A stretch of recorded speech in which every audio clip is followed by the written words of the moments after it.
اور رجوع نمبر 10 جو میں نے بڑی مشکل سے کیا، جو میرے لیے بڑی تکلیف دہ چیز تھی، لیکن بہرحال ظاہر ہے کہ جب بہت زیادہ اختلاف کھڑا ہوتا ہے تو پھر آپ کو اس کے اوپر رجوع کرنا پڑتا ہے. وہ آلموسٹ 8 سے 4 سال پہلے میں نے یا 3 سال پہلے کیا، اور وہ تھا حضرت معاویہ رضی اللہ تعالیٰ عنہ کی غلطی کو اجتہادی غلطی کہنا. اس سے میں نے رجوع کیا کہ ان کی غلطی اجتہادی نہیں تھی بلکہ وہ جان بوجھ کر تھی، اور احادیث اور آیات اسی پر گواہ ہے کہ ان کی غلطی کو کسی صورت اجتہادی نہیں کہا جا سکتا. زیادہ سے زیادہ ان کی غلطی اجتہادی قتل عمار سے پہلے کنسیڈر ہو سکتی ہے. قتل عمار کے بعد جب ان کے اپنے ساتھیوں میں سے بھی کئی لوگوں نے توبہ کر لی اور انہیں آ کے سمجھایا، اس کے باوجود وہ اپنی غلطی پر اڑے رہے، اب اسے اجتہادی نہیں کہا جا سکتا. اور اس میں میرا تفرد نہیں ہے. جو آج ٹھیکیدار بنے ہوئے نا سنیت کے، ان کے بڑے بابوں نے یہ لکھا ہوا ہے، اور یہ کتنے منافق ہیں عملاً کہ ان بابوں کا نام بغیر وضو کے نہیں لیتے اور میرا نام بغیر لانتوں کے نہیں لیتے. تو جڑے بڑھو نہ انہیں بابے نو پڑھو اور کہو کہ او رافضی سن. وہ اگر رافضی ہیں تو ان کی اپنی سنیت فارغ ہو جائے گی. تو آلموسٹ 3-4 سال پہلے آپ کو پتا ہے کہ ایک شیعہ کے جلوس کے اندر حضرت معاویہ رضی اللہ تعالیٰ عنہ پہ لعنت کی، جس کو میں نے کنڈیم کیا، اور اس کانٹیکسٹ میں نے ایک تفصیلی ویڈیو بھی ریکارڈ کروائی تھی کہ صحابہ کرام کو گالی دینا حرام ہے. اس میں نے سب و شتم والی ساری روایتیں ڈسکس کی، اور ایک اور ویڈیو اسی دوران میں نے ریکارڈ کرائی جس میں نے اجتہادی غلطی والے معاملے میں رجوع کیا، اور اس کا عنوان تھا حضرت معاویہ رضی اللہ تعالیٰ عنہ 15 اہل سنت کے اماموں کے اقوال کی روشنی میں. یہ میری بہترین ویڈیوز میں سے جس میں نے پرانے سارے بزرگوں کے اقوال اس حوالے سے بتائے، اور ان میں نے ان کے حنفیوں کے بڑے بزرگوں کا حوالہ بھی دیا تھا. ملا علی قاری کا. ملا علی قاری 1014 ہجری میں فوت ہوئے. ان سے بڑا کوئی حنفیوں کا امام نہیں ہے. یہ چند بڑے اماموں میں سے ہیں امام حنیفہ کے بعد اس امت میں جن کے اوپر پوری حنفیت کھڑی ہوئی ہے. اور یہ کوئی لوکل امام نہیں. ملا سے مراد ملا عمر کی کوئی رشتہ داری نہ سمجھیے گا. یہ ملا علی قاری پوری دنیا میں اتھارٹی مانا جاتا ہے حنفیوں کے ہاں، کیونکہ اس نے مشکات المصابیح کی شرح لکھی مرقہ، اور اس شرح میں چونکہ مشکات المصابیح تو حدیث کا مجموعہ ہے اور پوری فقہ حنفی کی موت ہے حدیثیں ڈسکس کرنا، تو اسے ایک شرح لکھنی پڑی فقہ حنفی کو ثابت کرنے کے لیے حدیثوں کے خلاف. تو کوئی بڑا بندہ ہی چاہیے تھا نا جو ہر حدیث کو کاؤنٹر کر کے کہتا نہیں ہمارا امام صحیح کہہ رہا ہے، یہ حدیث غلط ہے. تو اس کے لیے ایک امام لانچ ہوا ملا علی قاری، جو بریلویوں اور دیوبندیوں کے امام اور حنفیوں کے بڑے امام، اور بریلوی دیوبندی کی تقسیم سے پہلے کے ہیں. وہ ملا علی قاری نے مرقہ لکھی، اور اس میں جب حدیث آئی نا 5878 قتل عمار والی حدیث، تو اس میں انہوں نے کچھ جملے لکھے، اور اب یہ اردو ترجمے کے ساتھ تو اب انہوں نے شائع کیا دیوبندیوں نے. میں تو بہت پہلے اپنے پمفلٹ کربلا بارے میں اسے ڈال چکا تھا. انہوں نے جو جملے لکھے ہیں نا، میری ویڈیوز تو اس کے سامنے شائع کوئی نہیں. انہوں نے پہلا جملہ لکھا اس میں کہ حضرت معاویہ پر واجب تھا کہ وہ خلیفہ وقت علی ابن ابی طالب کی بیعت کر لیتے. یعنی انہوں نے واجبیت کا ترک کیا. جو مسلم میں آتا ہے جو بغیر امام کے بیعت کے مرا وہ جاہلیت کی موت مرا. وہ ساری حدیثوں کے حوالے سے انہوں نے کہا کہ ان پہ واجب تھا کہ اپنے امام کو پہچانتے. نمبر 2، دنیا کی منفعت کے لیے خلافت کے حصول کے لیے اپنی خواہش کو ترک کر دیتے. یعنی انہوں نے کہا کہ یہ جو حضرت علی کے خلاف وہ لڑے، وہ کوئی قصاص عثمان کا چکر نہیں تھا بلکہ وہ خود خلیفہ بننا چاہتے تھے. دیکھ لو، یعنی ایک بندہ اندر تک بڑھ گیا ہے، وہ دل دیکھ اور فتویٰ لگا رہے ہیں. اچھا، نمبر 3، وہ باطن میں باغی تھے لیکن ظاہراً خون عثمان کو انہوں نے اپنی ڈھال بنایا ہوا تھا لوگوں کو دکھانے کے لیے. بھی نام لکھا ہے، جیسے یہاں پہ پولیٹیشنز کرتے ہیں نا، سامنے کوئی اور ریزن رکھتے ہیں اور پیچھے کچھ اور ہوتا ہے. تو انہوں نے کہا کہ اندر سے وہ باغی تھے، وہ حضرت علی کو خلیفہ ہی نہیں ماننا چاہتے تھے. پبلک کی آنکھوں میں دھول جھونکنے کے لیے انہوں نے حضرت عثمان کی شہادت اور قصاص کو اپنی ڈھال بنایا ہوا تھا لوگوں کو دکھانے کے لیے. آپ ذرا یہ جملوں کے اوپر غور کریں. نمبر 4، انہوں نے کہا کہ قتل عمار والی حدیث تقتلہ الفئۃ الباغیہ 2812 2812 یہ میری بوتل ہوتے لکھا ہے. اچھا، قتل عمار والی حدیث حضرت معاویہ کی چھپی ہوئی بغاوت کو ظاہر کر دیتی ہے. یہ چوتھا فکر. اور 5واں انہوں نے لکھا کہ حضرت معاویہ کے عمل نے قرآن اور سنت دونوں کو پیٹھ کے پیچھے ڈال دیا. یعنی بجائے انہوں نے قرآن و سنت پہ عمل کرنے کے، انہوں نے اپنے اس نفس کی پیروی کرتے ہوئے یہ سب کچھ کیا. مجھے بتائیں اس کے بعد کوئی جملہ رہ گیا کہ کوئی بولتے؟ پھر پتہ کیا انہوں نے اینڈ پہ کہا، لیکن ہمیں چاہیے کہ ہم اپنی زبانیں بند رکھیں. ہاں، یہی تو ہم کہہ رہے ہیں کہ ہم اس سے ہلکی باتیں کر کے اور ڈائریکٹ حدیثیں بیان کر کے اپنی زبانیں بند کیے ہیں. اور ملا علی قاری یہ سارے فتوے بیان کر کے بھی کہہ رہے ہیں زبان ہمیں بند رکھنی چاہیے. یعنی ملا علی قاری المتوفی 1014 ہجری، یقین کریں میں تو اس کے بعد انہیں دل سے کہتا ہوں رحمہ اللہ. ہاں، انہوں نے بتا دیا کہ یہ سارا اختلاف کرنا کوئی رافضیت نہیں ہے. اور دوسرا فتویٰ ملا علی قاری سے بھی بڑے امام جو ان سے بھی پہلے گزرے 855 ہجری میں فوت ہوئے، انہوں نے عمدۃ القاری صحیح بخاری کی شرح لکھی، بدر الدین عینی۔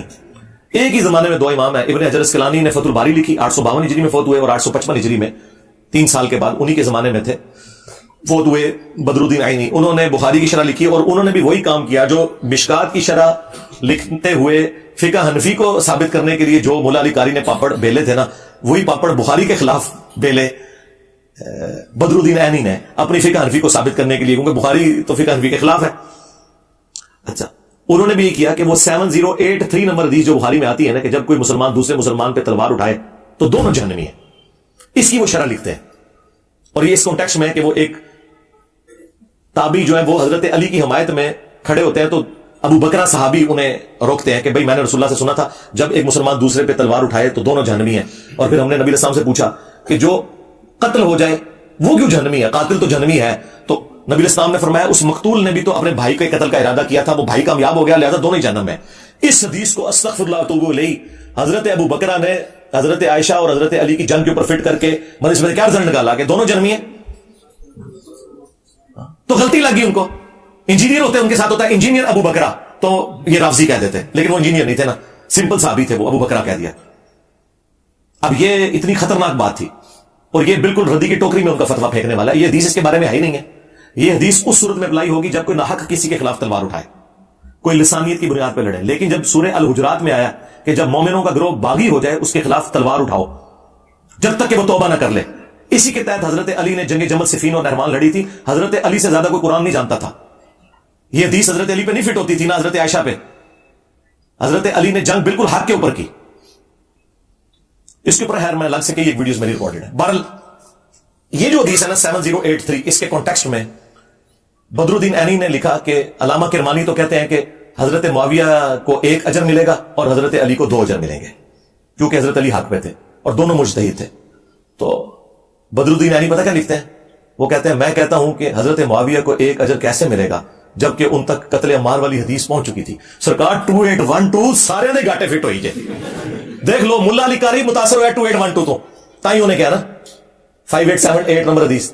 اچھا بدر الدین عینی بھی کہتا ہے 2812 آ گئی ہے، اور معاویہ کی گل سی کیوں بنی ہے؟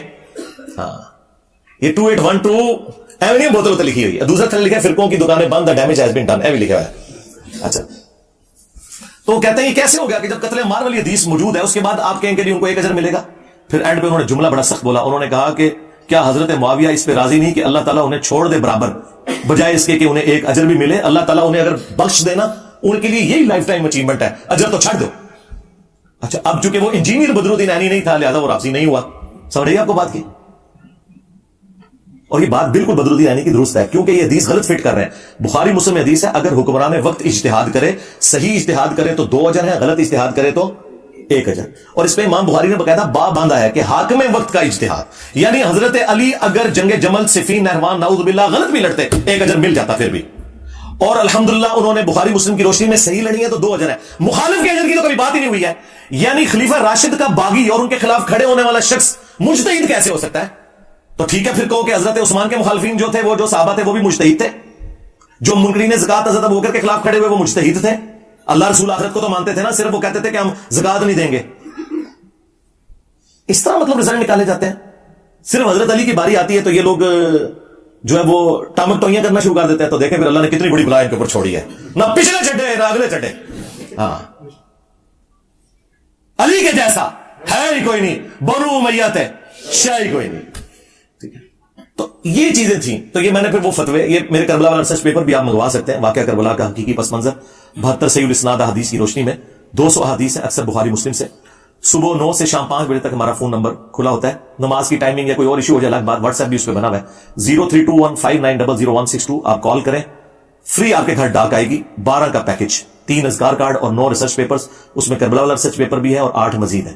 صرف آپ کو ٹی سی ایس کا 500 روپیہ خرچہ دینا ہے، آپ کے گھر یہ فری جائے گا، ہم لاکھوں بانٹ چکے ہیں اللہ کے فضل سے، کوئی مسئلہ نہیں ہوتا۔ میں مسلح اٹھاتا ہوں، نیچے سے سونے کی ایک ڈلی نکالی، عثمان بھائی کو دیتا ہوں، جا کے بیچتے ہیں، پھر 1,80,000 بیچ ہوا لینا ہے، کوئی مسئلہ نہیں، تو فری جاتا ہے۔ اور یہاں پہ جتنے لوگ آ رہے ہیں پچھلے آلموسٹ 10-12 سال سے اللہ کے فضل سے سب کو ہم ریسرچ پیپر فری دیتے ہیں، آپ لوگوں کو بھی اینڈ میں مل جائیں گے انشاءاللہ تعالی، تو وہ آپ منگوا کے پڑھیں۔ تو اس میں نے یہ ساری چیزیں ایک مینیجیبل فارم میں جمع کی ہوئی ہیں. باقی میرے کئی ایک جو لیکچرز ہیں وہ اس کے اوپر گواہ ہیں. بہرحال اس کی برکت سے یہ ہو گیا کہ یہ میں نے سارے رجوع ایک جگہ جمع کر دیے جو عقائد اور نظریات کے اعتبار سے تھے. باقی میں نے آپ کو کہا کہ کسی روایت کے حوالے سے کوئی حکم ہے تو اس کے اوپر پھر یہی ہے کہ چونکہ اوریجنل ڈاکٹرن میری نہیں بدلتی تو میں کسی روایت کے حوالے سے کوئی بات کر دوں تو اس سے کوئی فرق نہیں پڑتا. اوریجنل ڈاکٹرن اپنی جگہ پہ موجود ہے اور اس کی میں نے مثال آپ کو شروع میں بھی دے دی. اور بھی کئی ایک مثالیں موجود ہیں, وہ آپ کو ویڈیو سے پتہ چل جائیں گی. بہرحال اللہ کا شکر ہے کہ یہ میرے ایک ذمہ قرض تھا جو میں نے اپنی زندگی میں اتار کے اس کو ویڈیو ریکارڈنگ میں لے آؤں تاکہ آپ کو ادھر ادھر بھاگنا نہ پڑے. کیونکہ جی 10 انجینئر صاحب نے کتنے رجوع کیا جی اس گال تو وہ آپ یہ ایک ہی ویڈیو, اس کا ہم اردو میں بھی ٹائٹل رکھ دیں گے انجینئر کے 10 رجوع یا جو بھی ایک آپٹیمل اس وقت اردو میں بنے گا وہ انشاءاللہ ہم رکھ دیں گے تاکہ آپ کو اس حوالے سے آسانی ہو جائے. ہمارا یہ جو آج کا پبلک سیشن نمبر 94 ہے بمطابق 14 مئی 2023, اللہ کے فضل سے یہ بھی ریکارڈنگ ہوگی.